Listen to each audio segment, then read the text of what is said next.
Et bonjour, M. Huard. Bonjour, madame. Alors, on parle d'élections scolaires avec vous aujourd'hui. Les élections arrivent bientôt et vous êtes aussi commissaire sortant. J'aimerais que vous expliquiez qu'est-ce que ça veut dire que vous êtes deux, dans le fond, au même poste.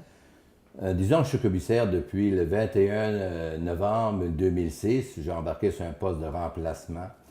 Le gouvernement a décidé de... On était 21 commissaires, puis le gouvernement a décidé de baisser ça à 12 commissaires. Ça fait qu'on tourne tous les deux ensemble en ce moment-là. Parfait. Ça se produit aussi à d'autres endroits sur la commission scolaire. Alors, on va commencer en parlant budget. Budget, puis après ça, j'aimerais parler d'un volet pédagogique, puis la motivation ensuite. Alors, allez-y, je vous écoute pour votre budget. Le budget de la commission scolaire, c'est un budget de 87 millions. OK. Les taxes scolaires rapportent au gouvernement, à notre commission scolaire, environ 6,9 millions par année. OK. Le gouvernement a décidé de ne pas payer sa part des taxes scolaires, soit un montant d'environ 900 000 $.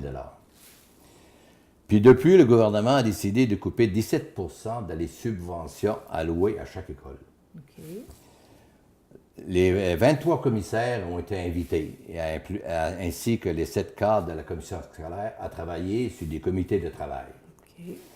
Alors, on a coupé à environ 2 à 300 000 $. Comment? Bien, certains départs à la retraite n'ont pas été remplacés. On a coupé dans les frais de déplacement. On a coupé dans d'autres frais. Il faut vous dire que la marge de manœuvre de la commission scolaire est très mince. Oui. Parce que 85 du budget de la commission scolaire, c'est des salaires. Et la commission scolaire, nous sommes au-dessus de 1100 employés. Actuellement, on est le plus gros employeur de toute la Gaspésie. Quand même. Il nous manquait quand même toujours 900 000 $. On avait le choix de couper dans le service aux élèves, comme certaines commissions scolaires l'ont fait dans la province, ou encore d'augmenter la taxe scolaire de 4 cents du 100 $ et ne pas couper dans le service aux élèves. Le comité, on a opté pour cette dernière solution. Tous les commissaires, on est contre l'augmentation de salaire. On est toujours contre les impôts, aussi des augmentations d'impôts, mais on n'avait pas le choix. OK. Alors, on préférait régler notre budget nous-mêmes plutôt que de dire au ministère de l'Éducation, réglez notre budget. Ils nous auraient placé en tutelle, parce qu'on parle beaucoup de tutelle à ce temps-ci, ou encore ils nous auraient précipité dans des fusions de commissions scolaires comme celle de Gaspé.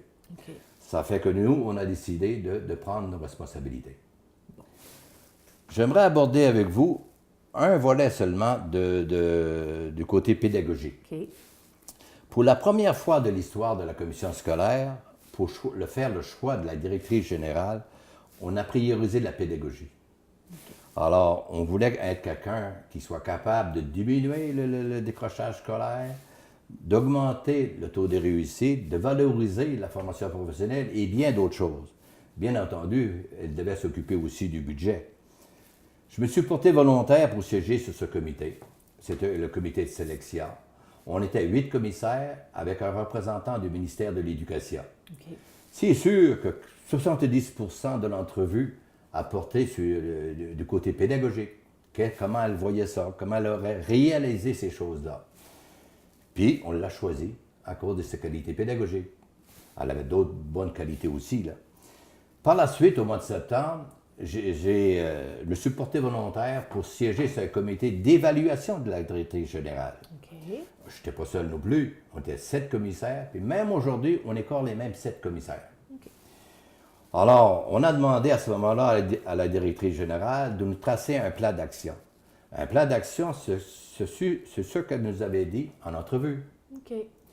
Puis, de tracer un plan d'action, c'est pas juste de tracer un plan d'action pour tracer un plan d'action. Ce plan d'action-là, on l'a critiqué au début. On a fait ajouter des choses, on a fait une critique positive. À la fin d'année, on a évalué. C'est quoi qu'elle a réalisé durant l'année? Ça a été un succès. OK. L'année d'après, à ce moment-là, on a demandé à notre directrice générale, on veut que vous supervisez toutes les directions d'école. Puis l'année d'ensuite, on a demandé à notre directrice générale, toujours dans notre plan d'action, on veut que tous vos directeurs d'école, sans exception, supervisent les enseignants. Alors, ils peuvent superviser leurs enseignants sur la gestion de classe. Est-ce que le matériel didactique qu'ils emploient en classe est adéquat? Est-ce que la personne a besoin d'une formation sur un point pointu, quelque chose comme ça? Alors, la direction d'école est là pour donner une relation d'aide à l'enseignant. Être plus proche de ses enseignants. C'est ça. Ça veut dire, si vous regardez à ce moment-là le cheminement, la plus haute autorité de la commission scolaire, on a axé ses efforts sur la pédagogie, c'est allé vers la direction d'école, c'est allé aux enseignants, puis au bout de la ligne, à ce moment-là, c'est l'élève qui en profite. Puis c'est cette façon-là qu'on a baissé le décrochage scolaire, on a augmenté le taux de réussite aux examens du ministère, puis bien d'autres choses à ce moment-là. Il faut dire aussi en partant que notre commission scolaire, elle fonctionne pas mal. Là. Notre commission scolaire, elle est très bien reconnue auprès de d'autres commissions scolaires pour la pédagogie.